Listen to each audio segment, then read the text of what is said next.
jours, la technologie prend une place de plus en plus importante dans le quotidien de notre société, notamment chez les enfants et adolescents qui développent rapidement une importance et quelquefois même une dépendance à cette vie virtuelle.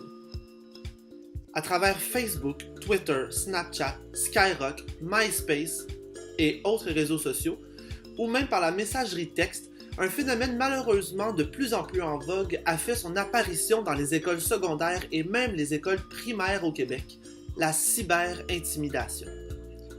Mais quoi de mieux pour aiguiser nos perceptions sur ce malheureux phénomène que de demander à des jeunes qui sont en plein centre de cette réalité afin de répondre à quelques questions concernant la cyber-intimidation. Voici quelques réponses recueillies. Pour moi, la cyber-intimidation, c'est quand quelqu'un se fait intimider, mais comme sur Internet. Donc, c'est quelqu'un qui se fait harceler, qui se fait envoyer des messages haineux, des choses comme ça. Est-ce que tu connais? Moi, je considère ça comme étant des insultes du monde qui s'insulte par Internet. Fait que vraiment juste, mettons, on dirait quelqu'un qui est fif ou tous ces mots-là qu'on connaît là, t'es fif, t'es laite.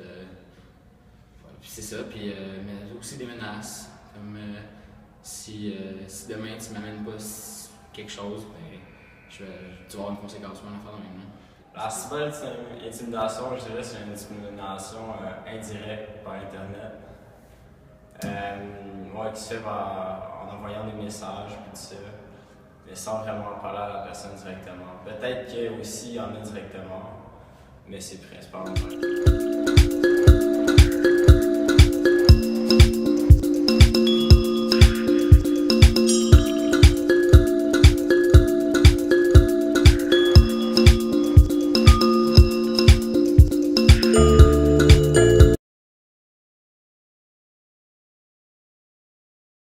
J'ai vu des choses qui se sont passées sur Facebook ou sur des réseaux sociaux, des vidéos qui se sont retrouvées que la personne ne voulait pas nécessairement que ça arrive.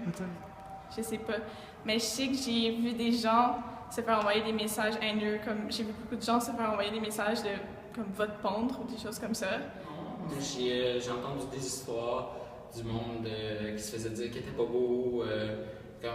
J'ai une de mes amies qui s'est fait refaire le nez parce que elle se faisait dire que son nez était gros, qu'il était pas beau. Elle a dépensé 1000 quelques dollars pour se faire le nez juste pour qu'on arrête de dire qu'il était pas beau. Fait que... Mais on sait pas à quel point ça affecte la personne non plus. Ok. On peut pas savoir à quel point c'est sérieux. Mais... Ok.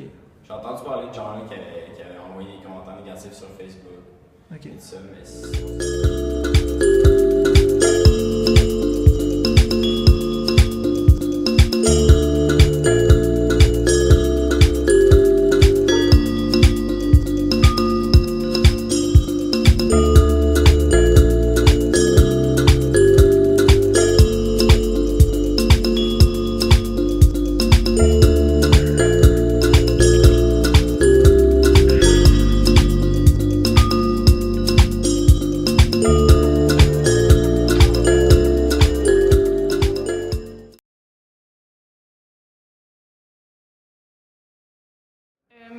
Cyber-intimidé, je sais pas, mais des personnes qui se sont fait envoyer des messages haineux, que ce soit une fois ou plusieurs fois, au moins comme 80%, je sais pas, genre, ça arrive à tout le monde, c'est pas le fun, se faire texter des choses, pas le fun.